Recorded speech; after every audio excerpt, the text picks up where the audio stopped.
Hi, everyone. Welcome to this webinar. It is just past 12:31, so we are going to wait a few minutes and let more folks log on before getting started. Awesome. All right.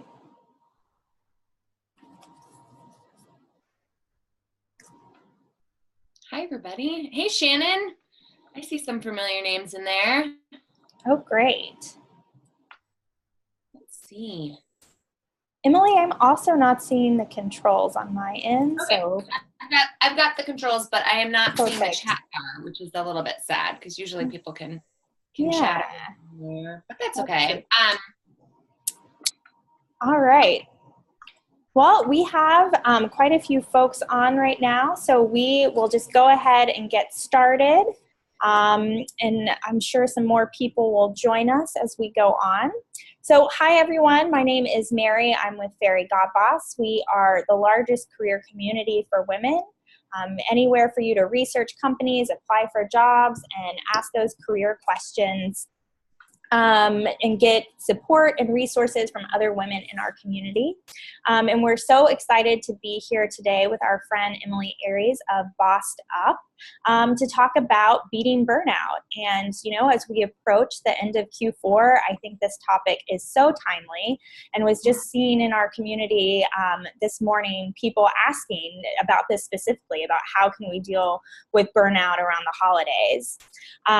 So Emily, for those of you who don't know, is a speaker, podcast host, and soon-to-be first-time author, and she is founder and CEO of Bossed Up, an award-winning training company where she helps women craft happy, healthy, and sustainable career paths. In her TED Talk, The Power of No, Emily shares how to set healthy boundaries and invest in your sustainable success. Her forthcoming book, Bossed Up, A Grown Woman's Guide to Getting Your Shit Together, which sounds fabulous, will be released next May by Public Affairs Books and serve as a practical, tactical roadmap for women who want to step up as the boss of their lives and careers. In the meantime, you can get Bossin' with Emily's twice-a-week podcast, which is also fabulous, where she and her guests break down listener career conundrums and offer up boss tips to help you beat burnout and craft a sustainable career path. So without further ado, I'm going to turn it over to the guest of the hour, Emily Aries. Thanks so much for having me, Mary. And hi, everybody. Welcome to today's webinar. I couldn't agree more, Mary. This is a timely topic at the end of the year. I actually just ran back home to my home office here in Denver from a morning yoga class. So I'm trying to play the same juggle that I think everybody is right now, which is how do I take care of my mind and body while taking care of business on top of all the things that come along with the holidays. So if you're feeling a little frazzled, you're in the right place. And I don't think you have a chat function, but if anybody does see a chat bar, feel free to use it throughout the course of today. Otherwise, you'll be able to ask questions through the Q&A function that you should see on your screen, and we can pause and take questions as needed. I actually first got interested in burnout and gender in particular after burning out myself. This is the organization that I started that I needed when I was 24 years old and completely burnt out before having even really gotten my career off the ground. I remember distinctly after graduating into the Great Recession 10 years ago now, I was fortunate to have any job, and in fact, I was very fortunate to land a leadership position at a young age. So I transitioned from academic life to being a state director, serving on behalf of then newly elected President Barack Obama. I studied political science and cognitive science because I've always been fascinated by the interplay between how we make decisions in our own minds and then how we make collective decisions as the body politic. And I got really into campaigns and elections, which is a fun, sort of athletic, nerdy sport, right? It reminded me a lot of the athletic, competitive spirit that I'd nurtured my entire childhood and my entire academic career, because I was a student athlete when I was in college as well. And it's also Olympics for nerds, right? It's this intellectual challenge. It's all about winning on election day. And it was a very competitive, high octane, high intensity career path that I would start on throughout the course of the 2008 election and beyond. So over the course of 3 years, I traveled the state of Rhode Island, where I just graduated from Brown University, and I helped other people become neighborhood team leaders and district captains so that they were owning their power over their communities and making their voices heard in Washington, and helping others really grow their power from an organizing standpoint and a political standpoint, and even an emotional and spiritual standpoint, was truly empowering work. But the irony was, during that same time period, I had been martyring myself for the cause. I had been losing touch with my own sense of power, autonomy, and agency over my own life. So while there I was trying to be this young, hotshot, upstart Politico, helping other people get their voices heard, I was slowly losing the ability to make my own voice heard. I couldn't even hear what I wanted in my life. So I remember traveling through my alma mater's campus 3 years into this political career of mine, watching the students rolling their bags home or sort of trudging across the street for Thanksgiving break. It was right around this time of year. And I found myself sort of slumped over the steering wheel in my car thinking, I am so tired of feeling tired, and almost feeling this sense of resentment and disappointment in myself. Because at the time, even though I was sitting in the driver's seat of my car, I really didn't feel like I was in the driver's seat of my career or my life. I was so busy just trying to prove myself worthy of this big chance that someone else had taken on me. I felt the need to constantly be busy, constantly be at political events every night, every weekend, all the time, feeling like I never could get enough done for the day, that I felt this sense of dread and guilt and anxiety all the time. And I'm a frustration crier. I don't know if anyone else here can relate to that, but as I sat there in my car, hot frustration tears rolling down my cheek, I thought to myself, this is so annoying. This is so dumb that I thought I was like 3 years ahead of these students, and I'm filled with this jealous rage. I want to tap in and take their finals for them because that's a domain that I know, as opposed to figuring out how to live sustainably successful lives and careers. Because academic life is all about the semester sprint, right? We've been trained our entire lives up until graduation day as to how to put your nose to the grindstone, deliver what the professor wants, go home and do that independent work. And then at the end of a semester or at a Thanksgiving break, you can put your feet up on mom and dad's couch and not feel guilty. Life after college just doesn't have those barriers built in. So we have to draw those boundaries for ourselves. And that was the moment when I realized, you know what? I need to change the way that I'm working and living because it's not really working for me. I can't keep this pace up. And I really do have the kind of ambition in me that says I want to have a career with impact. So if I want to have that long-term impact, not over the next 6 months, not over the next 6 years, but over the next few decades, I'm going to have to figure out what it looks like to create a more sustainable, successful path forward. And that basically set me off on a really nerdy academic journey to figure out, what does the research on this say? I went back to my studies. I changed my life in some major ways, started experimenting with my own career. And over the next 2 years, I actually ended up transitioning jobs into a political consulting job in Washington, D.C., the city I'd always wanted to live in, where I could actually leave work at 6 o'clock every day. What a radical notion, right? And I also exited a really toxic relationship that I was in at the time, because it wasn't just that I was working all the time. It's that I was with someone who I loved dearly, who I lived with, who I'd been dating for years, who struggles with alcoholism. And for anyone whose life has ever been touched by addiction knows, they call it a family disease for a reason, right? I felt the need to martyr myself for the President of the United States by day and martyr myself for my boyfriend by night. And that's not going to work, right? That is not a sustainable path forward. So over the course of those 2 years, I moved to DC. I got a job that enabled me to leave work at work. I doubled my pay in the process, or nearly doubled it in the process, because I actually learned to negotiate for the first time in my life. And when I chose to exit that relationship, which again, easier said than done, was one of the scariest transitions of my life, I had to give myself permission to put myself first for a change. And when I made it to DC, over the next 2 years, I found myself healthier, wealthier, and more strong than I ever thought was possible. I got out of about $6,000 worth of breakup debt, which is a very real thing we should talk about more. I went from running my first ever 5K, which I didn't really think of myself as a runner, but thought, hey, I need to get some physical shape back in my life, because I'd gone 3 years on the campaign trail of never having set foot in a gym, to 2 years later, after that first 5K, competing in my first ever, what is it called? An Olympic triathlon, the Nations Tri.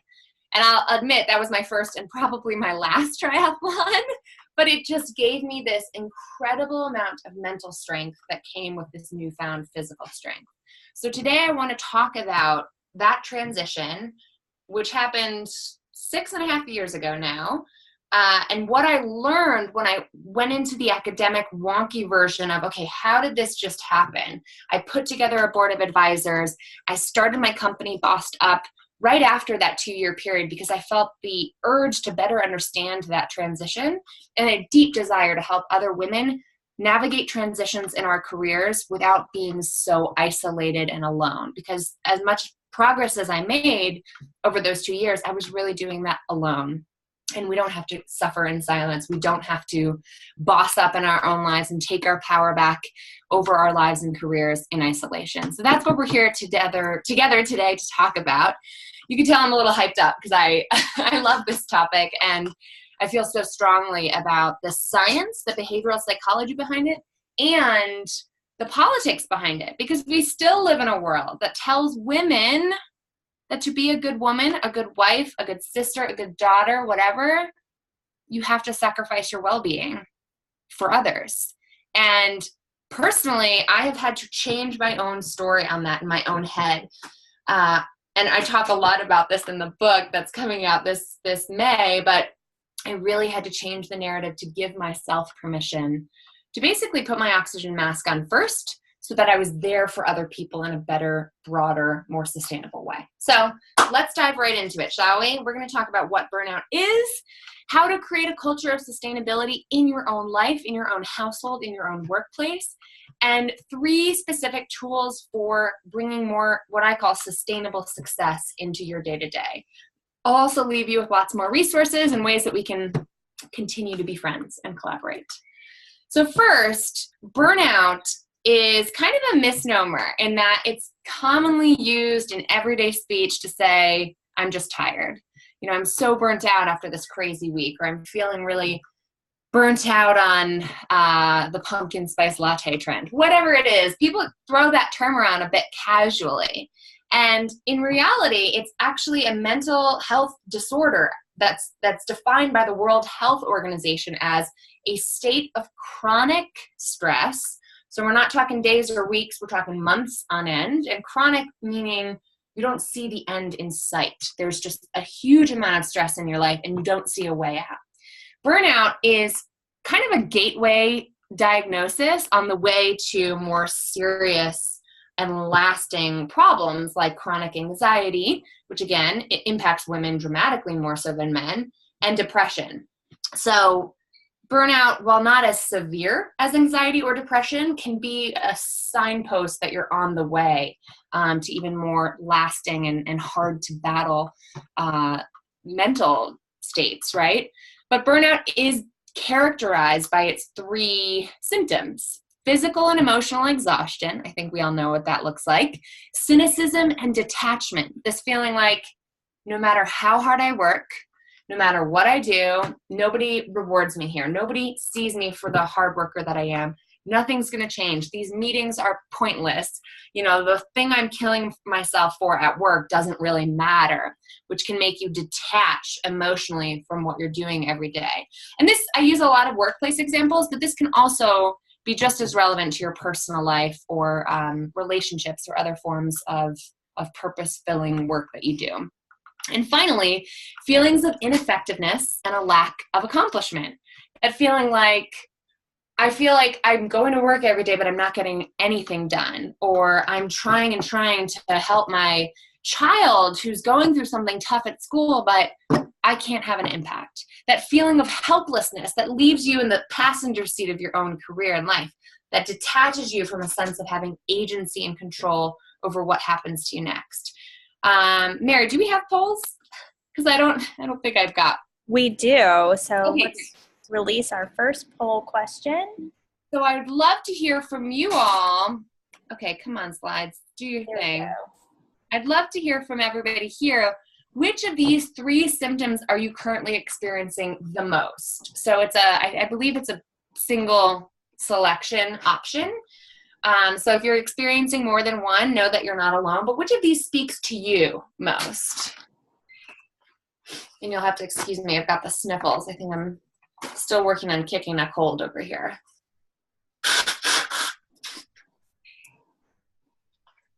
Yeah, people are voting.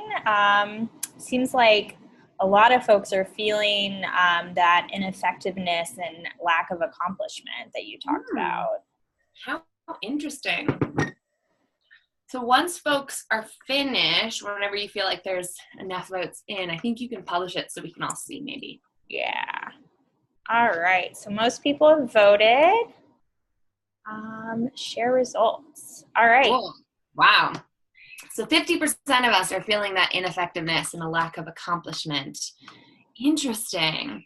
The research on this shows that on a macro level, not just on today's particular webinar level, but on a macro level, what's really interesting about these symptoms is the gender differences that I want to highlight for us.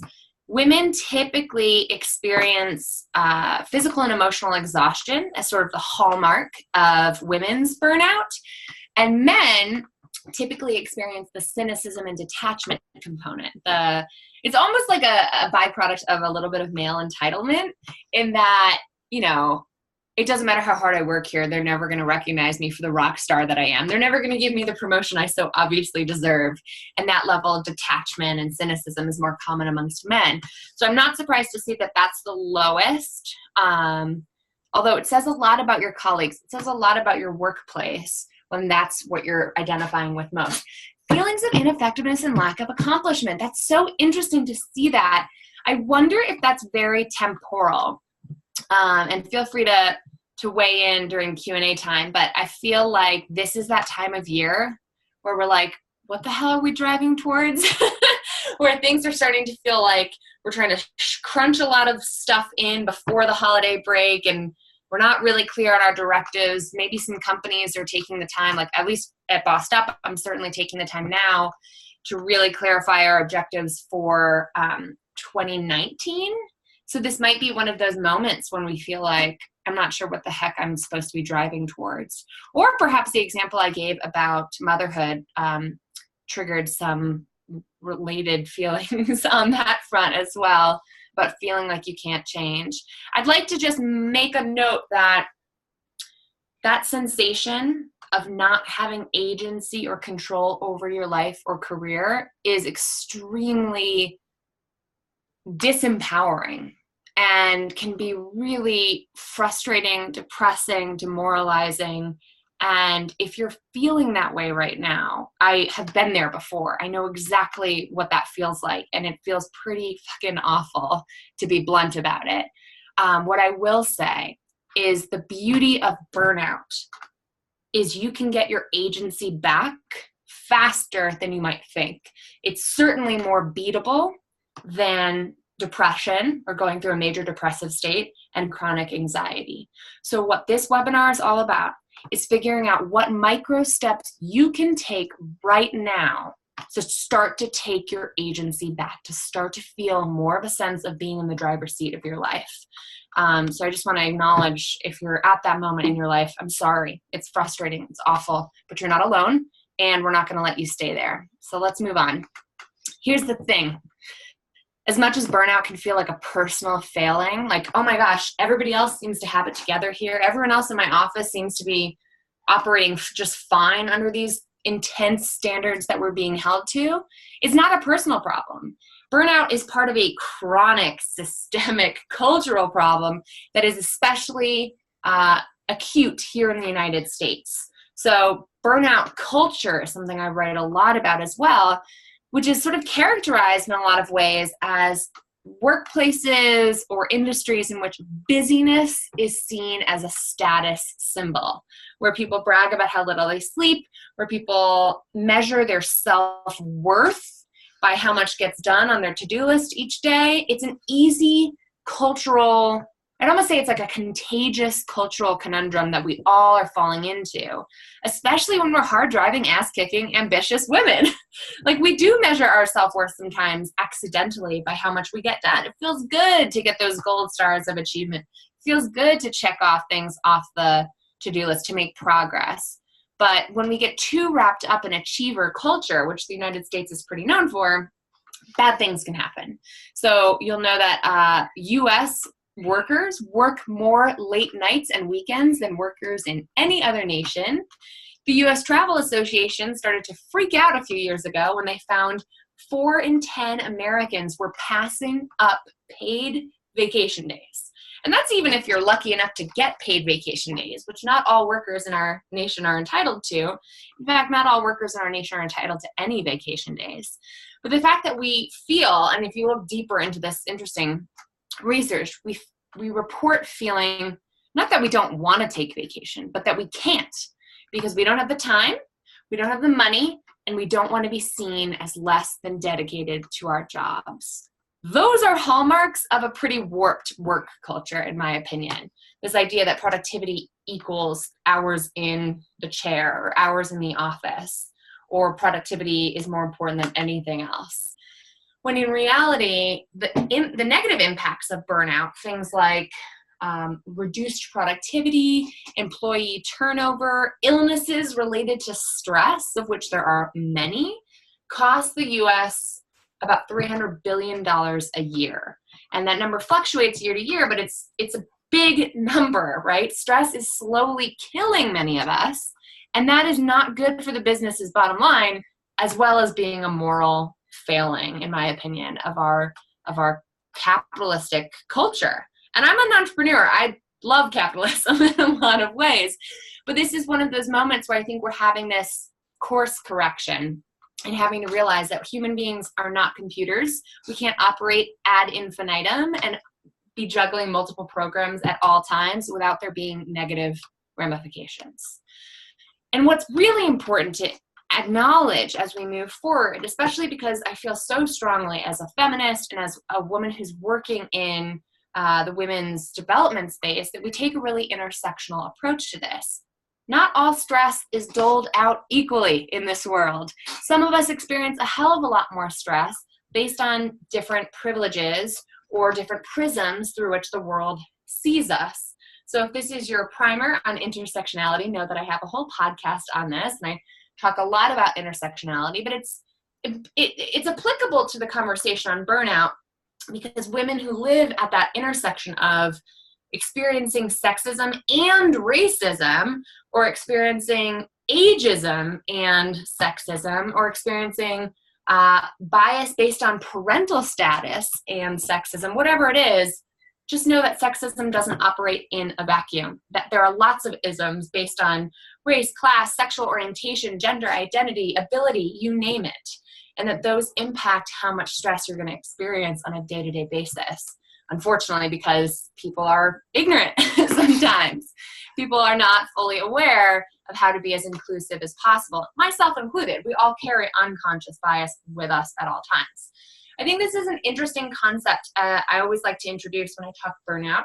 I actually just had a podcast drop on Tuesday all about the psychic stress of being the only woman of color at work.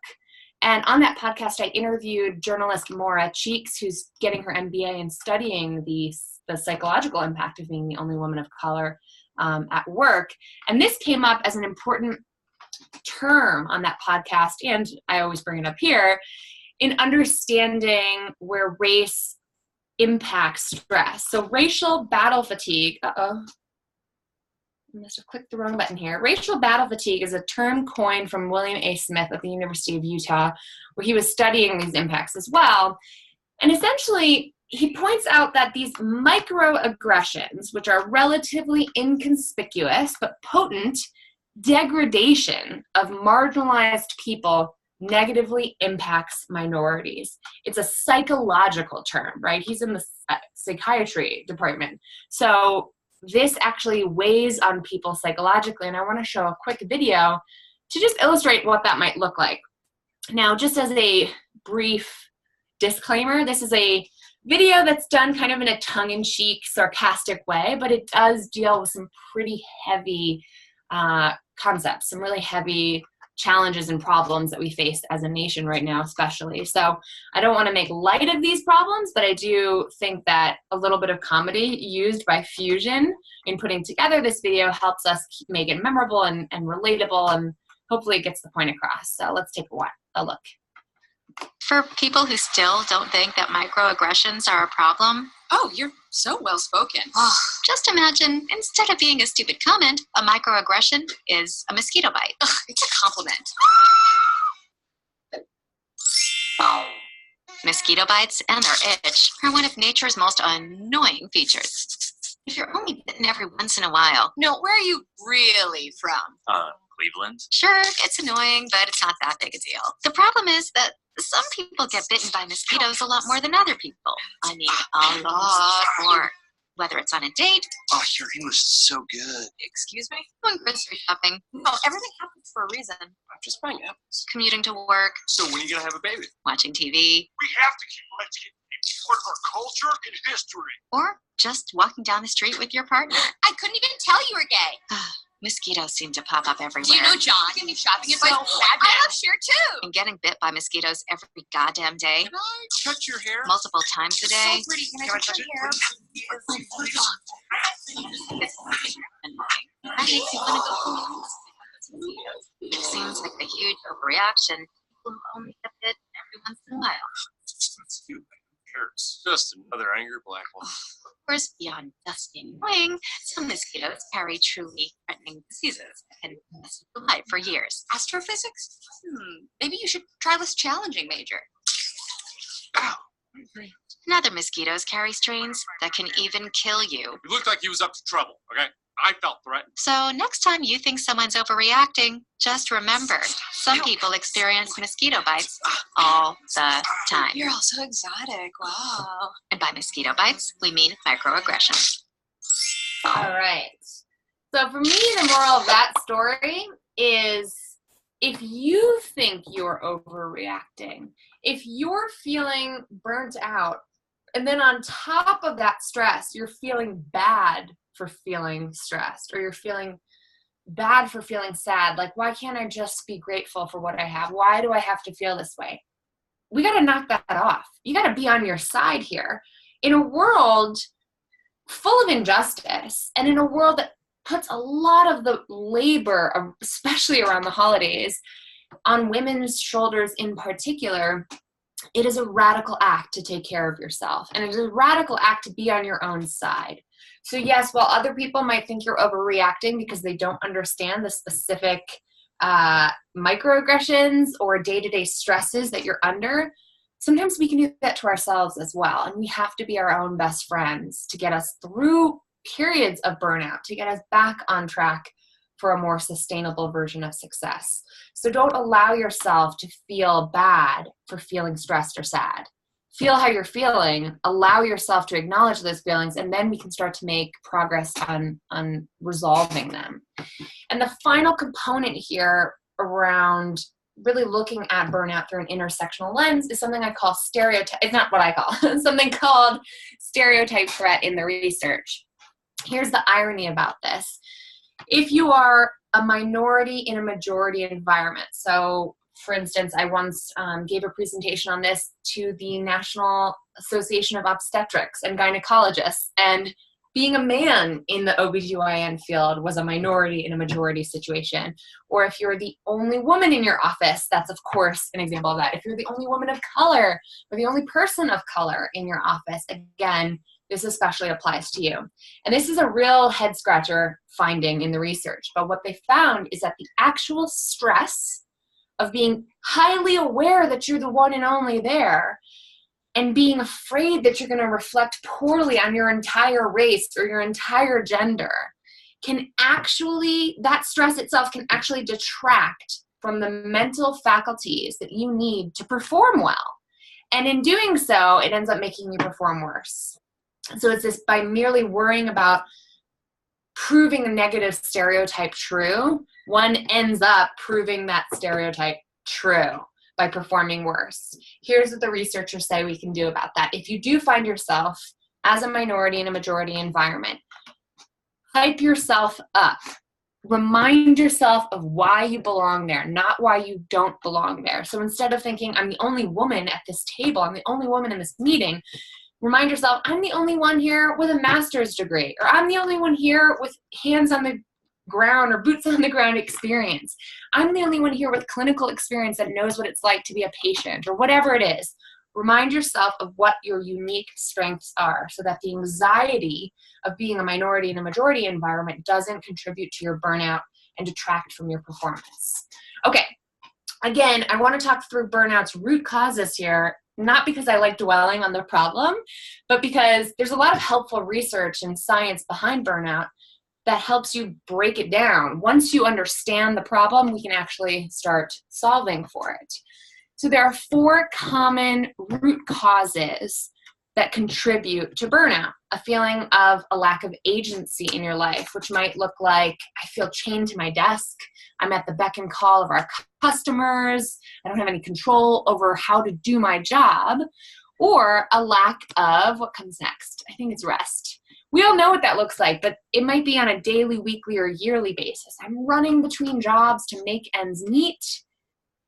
I don't have the ability to take breaks throughout the course of an average workday, or my newborn keeps us up most nights. Sometimes these triggers of burnout are from work and from our colleagues, and sometimes they're from home. Or you might be feeling a lack of purpose in your life, which, I missed one down here. What did that say? Under lack of rest. Oh, what's a vacation? I always like to put that one there too, because rest is something I think about on a daily, monthly, and yearly basis. When are you annually unplugging? When's the last time you went more than 3 days without checking your email? When's the last time you took a break in the course of an average workday or the average week? So look at this from a standpoint of how many breaks do I take throughout an average day?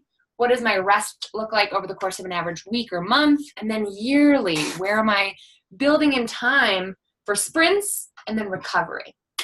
Okay, a lack of purpose. If you are going into work every day and feeling like, does this even matter? That is going to contribute to your burnout.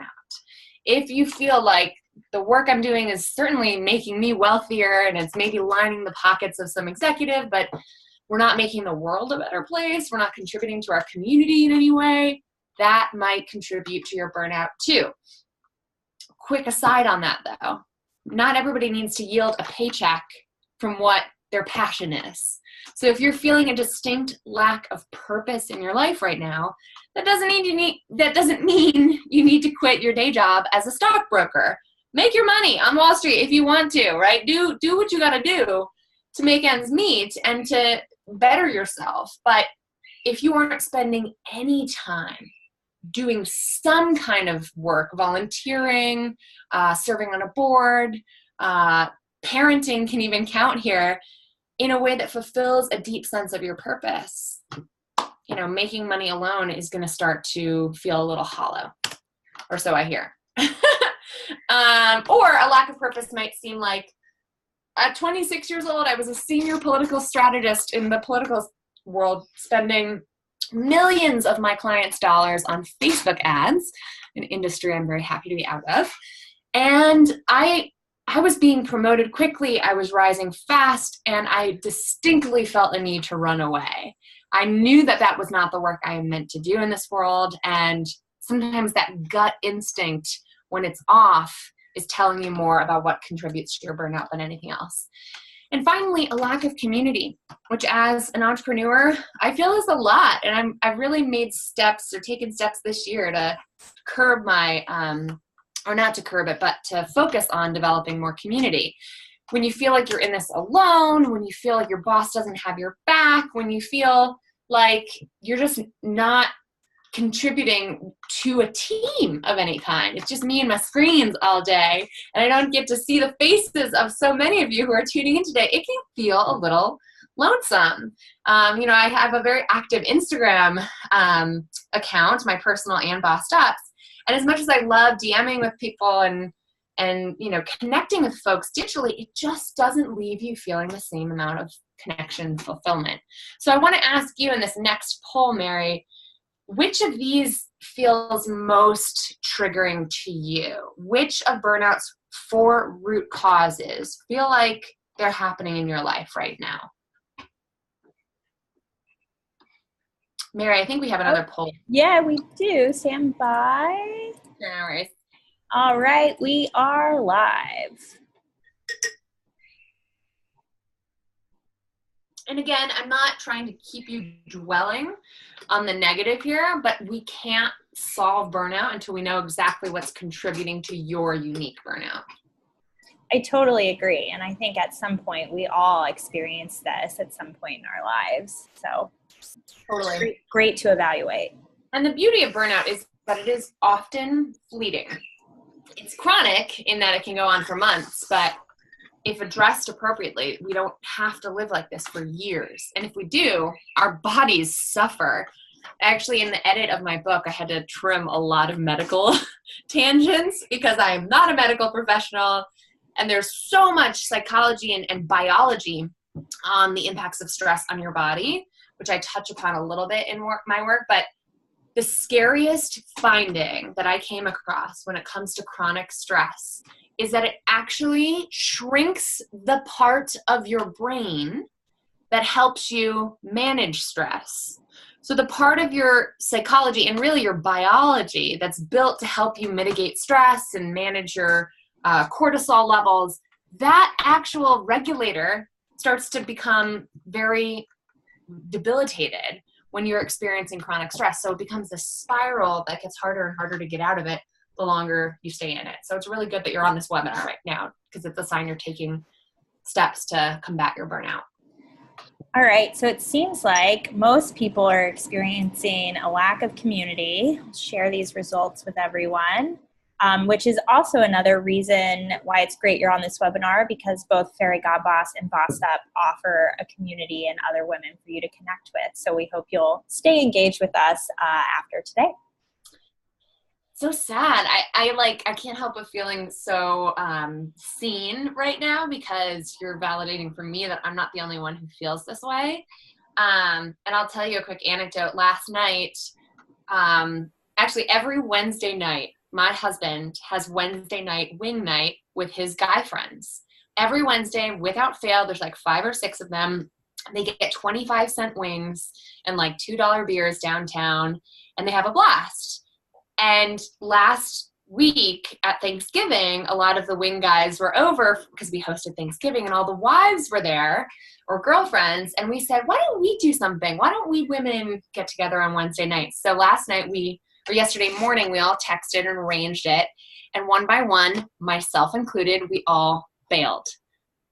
And I see this happen again and again amongst women especially, because there's so many other hats that we're wearing. There's so many things we're juggling. We don't make time to hang out with our friends. And it's really sad. The very first podcast I did for Stuff Mom Never Told You, I don't know if anyone heard that podcast, but I used to co-host a podcast for the How Stuff Works Network called Stuff Mom Never Told You. The very first episode that Bridget and I put together was called Can We Be Friends? And we looked into the deeply important component to having a robust social life. It's actually connected to longevity. It's connected to how long you're going to live, how much you feel connected to just a few people. It doesn't have to be a ton of people, but it's quality over quantity. So maybe this is an area that we need to explore further on another webinar, or I'll start writing more about. But one of my goals for the remainder of the new year is to prioritize quality time over everything else. So I feel you. I hear where you're coming from on this, and you're not alone. So I want you to think about, I just told you on this, but I want you to think about what aspects of a lack of community are showing up in your life. Is it that you don't have weekly night meetups? Is it that you and your girlfriends flake on each other all the time, or your friends of any gender? Is it that you feel a lack of purpose when you have to do year-end accounting? What are the specific triggers that make you feel a lack of agency? If we had the darn chat window right now, I'd ask you to share some of them so we can troubleshoot them together. But here's the critical component. I'm going to breeze through this, but it's really important. Take time later today, maybe after this webinar, and really throughout the course of the next week, to self-monitor, to self-audit, essentially. When do I specifically feel a lack of agency? Is it when my kids always pick out the movies we're watching on movie night, and I want to pick out a movie, for God's sakes, and Mama gets to pick a movie on occasion too?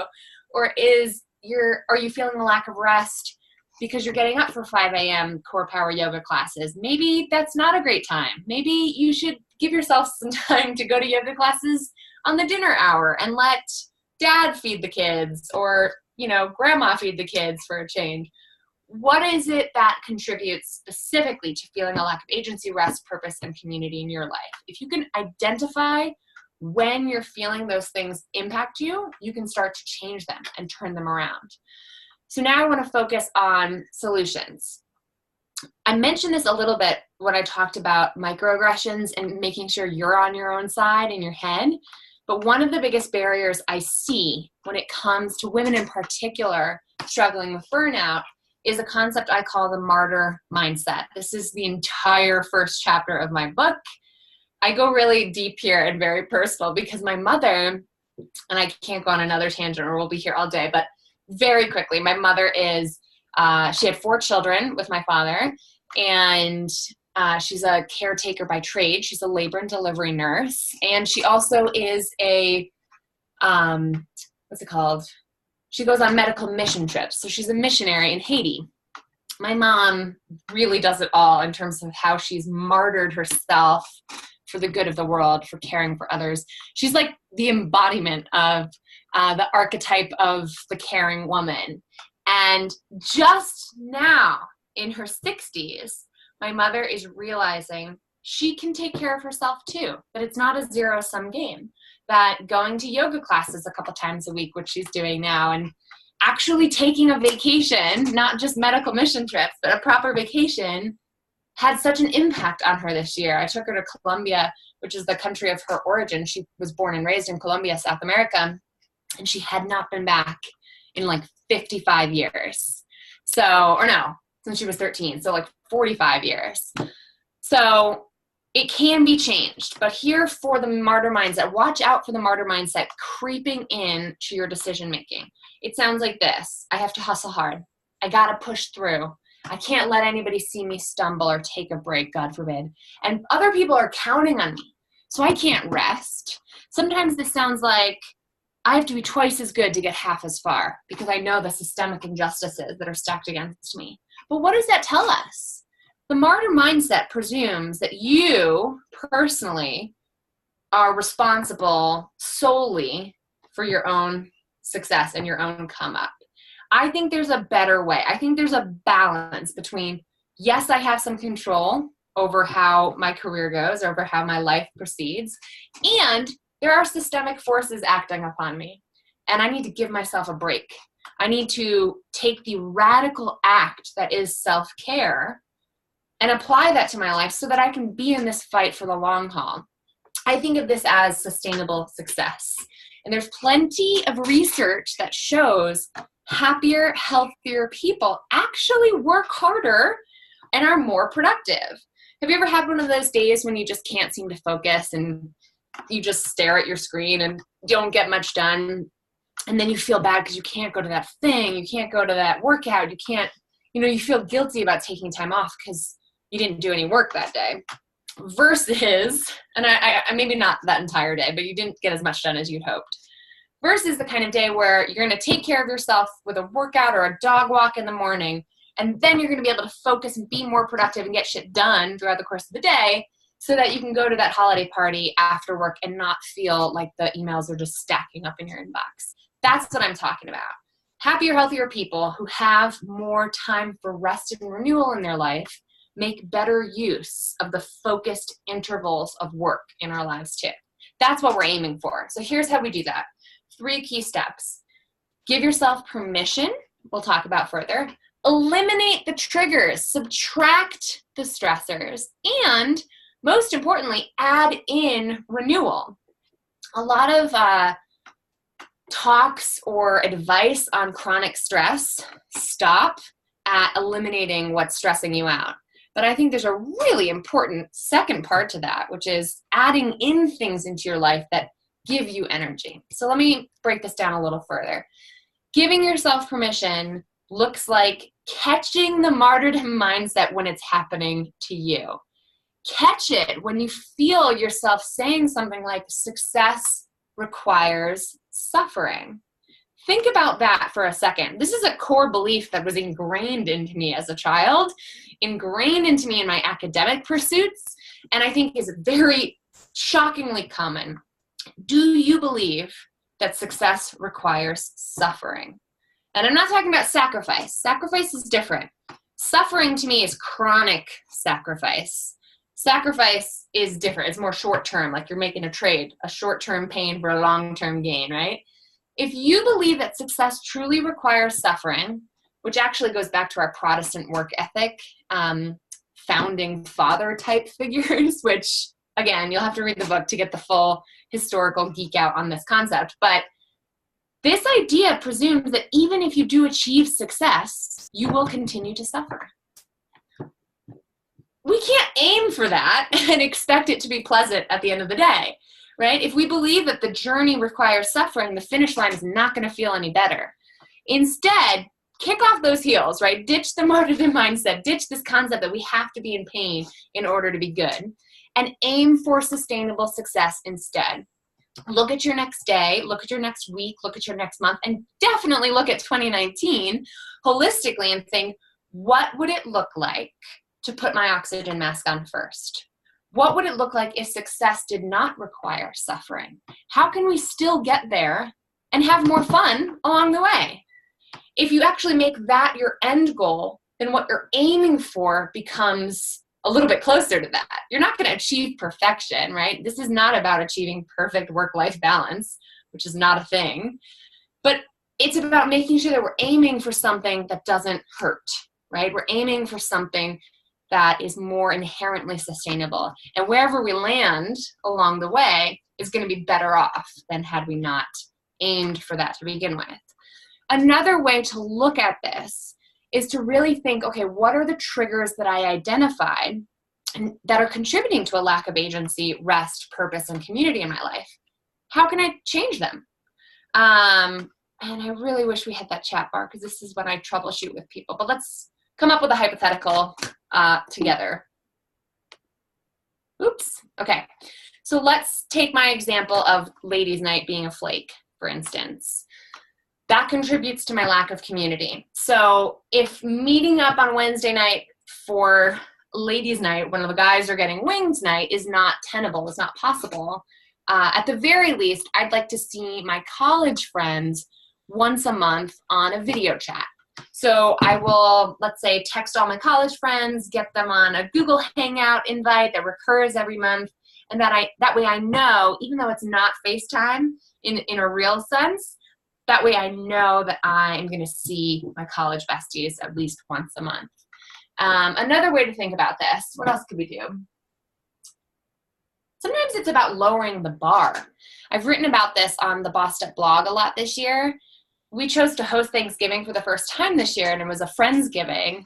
The only way that was a fun and enjoyable thing for us to do was by not martyring myself for it because I had just come back from a 6-city trip, and Boss Up Boot Camp was hosted in LA that weekend leading up to it. I was not going to kill myself to make Thanksgiving happen. So what did that look like?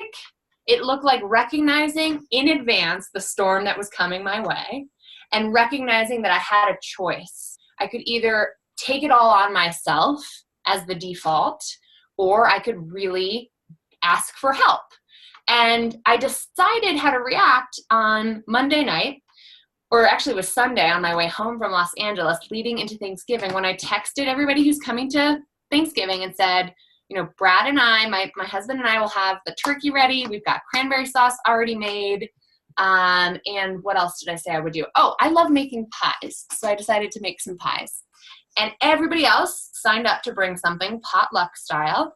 And then on the day of, actually in negotiating with Brad about this, I didn't know how to cook a turkey. Brad didn't know how to cook a turkey. And I said, well, I'm not going to why do I have to figure this out? Because you know as much as I do about this. So Brad, will you take on turkey duty and I will take on pies? And all of a sudden my stress went from how am I going to pull off Thanksgiving? How are we going to pull off Thanksgiving to pies? I just have to make pies. That's it. And the same thing came up when it came to cleaning the house. We weren't going to clean the house as perfectly sparkly as it could possibly be, and that was okay with us. I tackled the floors, Brad tackled the bathroom, and we both kind of shared the duties in the kitchen. We closed the bedroom doors, right, and just had a wonderful time.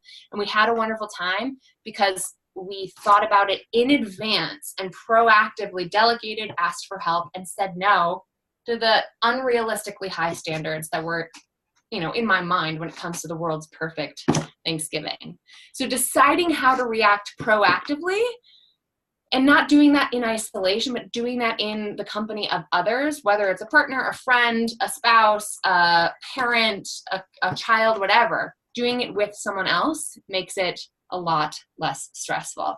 At the end of the day, especially as women, we have to remember that we are worthy of our advocacy just as much as our children are, as our loved ones are, as the causes that we champion are. We know how to advocate on behalf of candidates and campaigns and causes and other people that we believe in. We just have to put ourselves front and center every now and then. We have to advocate for what we need to be sustainable, because it's directly related to how long we're going to be around and be of help and of service to other people. Not to mention it's a moral argument too, right? Like we deserve our best effort too. And finally, once we've started to mitigate the stressors and really as proactively as possible start to peel back the layers of what's triggering your burnout, now it's time to build in regular renewal. If you look at your week, if you look at the coming month, if you look at the coming year, where are you building in time for rest and renewal? I'm talking about scheduling fun and fitness as deliberately as work meetings, which, without running over my office dog here, I want to show you is actually straight out of, watch out teddy bear, straight out of the Bossed Up manifesto, which is all about what being bossed up really means to us. Schedule fun and fitness as deliberately as work meetings is a part of advocating for what we need to be sustainable, just like we would advocate for our companies, just like we would advocate for our projects. We have to make those things a priority. So I want to ask you for a moment here, what fuels you? When is the last time you felt in a state of flow? What does fun look like for you? What would a 7-year-old version of you say? And how can you incorporate that on a major scale, on a more recurring basis? I'll give you an example. This is such a silly thing, but I've always wanted to play the drums, like a drum kit drums. So all of this past year, I have been taking drum lessons from this, it's like rock and roll middle school teacher who teaches on the side as well. He's so funny. Every Sunday night when I'm not traveling for work, I'm playing drums with him. And now I got my own drum kit as a little present to myself for my birthday this year. And Brad plays the guitar and I wail on the drums. And you know what? I'm not that good. I don't even aspire to be that good. But it's one of those things that just renews me, that puts me in a state of flow, that gives me something to do when I feel like I'm procrastinating or want something to do that's not sitting on the couch every night watching Netflix. So put something on your calendar that is just there because you love doing it. It's just there because it fuels you. It's just there because it gives you energy.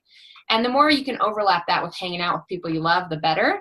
But it doesn't have to be that way. Mommy can have her private time too, or, you can have your private time too, even if you're not a mom. So keep in mind that those things are not silly.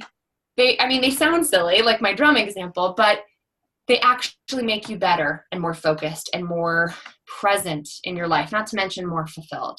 So if you want to keep burnout at bay, don't just think about subtracting the stressors. Adding in things that renew you is part of the radical act that is self-care. Audre Lorde, who is a queer Black poet, knows a thing or two about the radical component to self-care when she wrote, "Caring for myself is not self-indulgence. It is self-preservation." And that is an act of political warfare. So I want to leave us there. I know I've just about gone to the tip of our time, but I hope this was of support to you. I hope you know that burnout, while it can feel very debilitating, it's beat in micro movements. You can beat burnout in micro adjustments by getting clear on your triggers, eliminating those stressors, and adding in rest and renewal, and keeping in mind when the martyrdom mindset is working against you. If you like what you heard today and you want to hear more from me, subscribe to the Bossed Up podcast. I come out with new episodes every Tuesday, which are full interview episodes in which my expert guests and I answer a listener career conundrum. And every Thursday, I've got a 5-minute quickie episode, a mini-sode that has one specific boss tip to bring into your work or life. My program, Bossed Up Bootcamp, is the flagship program that started it all back in 2013. I've done about 45 of these now, and they are the best thing I do. It's a Saturday, Sunday program. It's really an accelerator for women who want to be the boss of their careers and lives, and who want to navigate a transitional point in our lives or careers in a holistic way in community with other women. We're bringing our next one to DC at the end of January, but we're also bringing them to New York, Chicago, and elsewhere throughout the course of 2019. And finally, where is it? Here it is. It's actually propping up my laptop right now. We have a really popular planner that I launched last year and have a new and improved version for 2019 that's available, that really actually builds on a lot of the psychology I explained earlier in today's conversation with this proprietary tool I developed called the Bossed Up Life Tracker. It's based on cognitive science around how women in particular tend to experience goal conflict because we're pursuing so many goals at the same time. And it is designed to help mitigate those challenges that women in particular experience, including the guilt that we experience on a higher level for being pulled in so many different directions. This was a huge popular thing last year. We sold out before January last year. So this year we have a few more on hand.